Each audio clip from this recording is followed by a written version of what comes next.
See, if you know what your life work is, I encourage you to start working on it. If you can't do it all at one time, do just a little bit of it. And if you don't know what it is that you showed up to do, if you don't know why you're here, I encourage you to find out what your purpose is here. What is the meaning of your life? What will be different? Have you ever asked yourself that question? I've done that. I remember coming from a friend of mine's funeral, and I was reflecting on how much time I had left. And I went for a walk in a park thinking about this guy whose life was so promising. And I mean, he wasn't an old guy. He was quite young, in fact. And I thought about all of the things that he said he was going to do, and he never got a chance to do those things.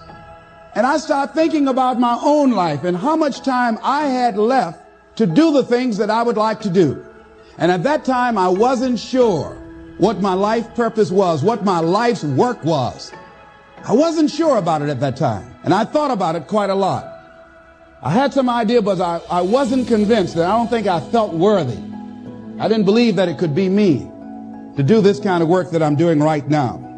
And I say to you that if you begin to take a conscious effort to find out what it is that you're supposed to do, I say that it can literally save your life. See, when you're going someplace and you already know how much you're going to make, you already know how far you can go, you're in a dead-end position. It erodes your self-esteem. It lowers your sense of yourself. It creates some inner turmoil. It creates an emptiness in you. So I say that your life is worth finding what it is that you're supposed to do. And I'm not saying quit your job. I'm saying find it and do just a little bit of it. When I wanted to become involved in speaking, I started just learning quotes, listening to other people's tapes, going to seminars, going to workshops, asking other people to help me. Just start working at it just a little bit, but do find out what your work is and hold on to it, and don't let your dream go. Don't let it go. Unless you've made some major mistakes in life, you haven't started living yet. So a lot of people, if you've never made any major blunders, made some major mistakes, lost some serious money, taken some serious risks, you haven't started living yet. You don't call that living. Not rocking the boat, going through life quietly, tiptoeing safely to an early grave. No, no, no, no. You got to take some chances. You want to bring some adventure to your life. See, a lot of people, because they don't want to make any mistakes, it takes us to the next level. A lot of people don't want to fail. Fear of failure, fear of success, and guess what else? Fear of the unknown. See, at some point in time, all of us have seen our destiny. I was 6 years old, a man by the name of Reverend Ed Graham, a Mount Zion Baptist Church in Miami. I was 6 years old right before Christmas. My mother was ill. We had no food in the house. And this tall, strapping man around 6'1" came to the door with a food basket in his hand. And he says, "Hello, is this the Brown family?" My mother said, "Yes. I understand that you have 2 sons and a daughter and that you have no food." "Yes, I'm from Mount Zion Baptist Church, and around Christmas time we pass out food baskets to needy families. Take the basket in behalf of the church and have a nice Christmas." And when he walked out, I said, "Oh boy, I'd like to be like that man." And I went to his church, and I used to watch him speak, and tall and powerful and dynamic speaker, such eloquence. One of his favorite people was the poet Kipling, who wrote, "If you can keep your head when all about you are losing theirs and blaming it on you." All of us have seen our destiny at some point in time, and we decided not to listen. We decided to ignore it and say, "No, that's not for me." Life came in and slapped us side the head, and we stopped dreaming anymore. Bigger Thomas said, "The impulse to dream has been slowly beaten out of me through the experience of life." And that's what causes many of us to give up on our volcano. The experiences and the challenges, the defeats, the disappointments, and the failures of life. Then we decide to prematurely throw in the towel on ourselves, or to sell out on our true potential, sell out on living our dreams, feeling that we're not good enough, not wanting to make any mistakes, particularly if you're raised with a great deal of criticism. So you've got to be willing to prepare yourself and do the best you can. Take your best shot and let the chips fall where they may. And so as you begin to look at people become afraid of success because they feel they're not good enough, they can't handle it, the responsibility is too big. I've been there. And when you feel that way, you begin to unconsciously work against yourself to make sure that you don't get it. You begin to sabotage your own potential in a variety of ways, through procrastinating, through not taking care of business, not giving reports on time, not spending your time wisely, squandering your time looking at a lot of idle television, or spend all your time lamenting and complaining about how bad things are, using your energy negatively rather than positively, complaining rather than producing. That's what we do when we're afraid of really making it. And when you're afraid of the unknown, when you're afraid to take that leap, when you're afraid to venture out there, that's a real challenge. I'm reminded about a little boy. Two little guys were out playing on some ice that was supposed to have been solid. And one of the little boys stepped on a thin area of the ice and fell in a hole. And as he began to start thrashing in the water, he began to move with the undercurrent to other areas of the ice, and his friend was there trying to help him, beating, hitting the ice, trying to save his friend. And he panicked, and he looked just a short distance away, and there was a tree, and he went and he ripped a branch off, and he came back trying to get his buddy out, and he just took the best he could and started scraping around the ice to make a circle. And when he did, he started beating on it and beating on it, and there all of a sudden the ice began to crumble, and he was able to pull his friend out to safety. When the paramedics finally got there, they saw what had happened, how thick the ice was.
He saved the little boy's life, but what baffled them, they looked at the branch, and they looked at this little scrawny guy and said, how did he do this?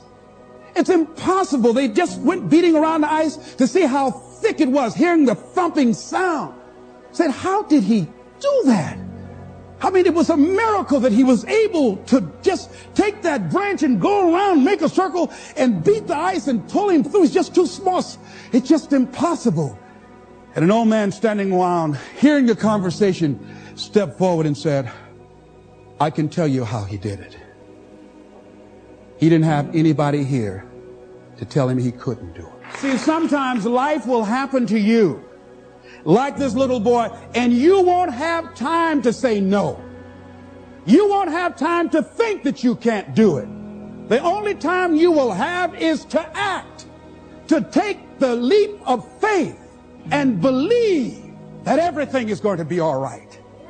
Take that leap of faith. Trust yourself and know within yourself that everything's going to be all right. But aren't there some guarantees you can give us, Les? Yes. What is that?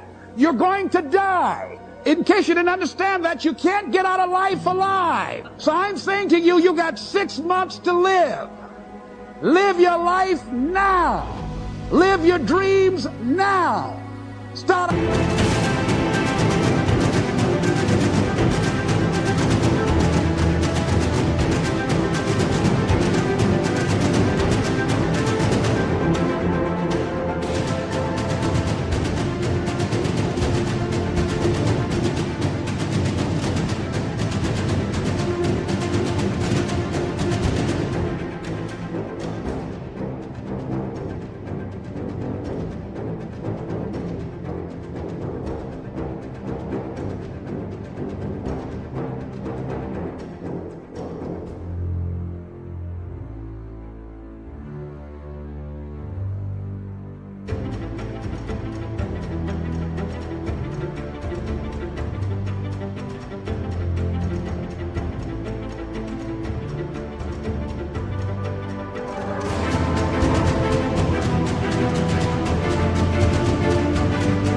acting like this is your last day on the planet. See, if we decide that we don't need a pronouncement from some physician to say we have 6 months to a year to live in order to really begin to appreciate the beauty of life, in order to really to make some hard decisions in life. See, we have the power in our hands.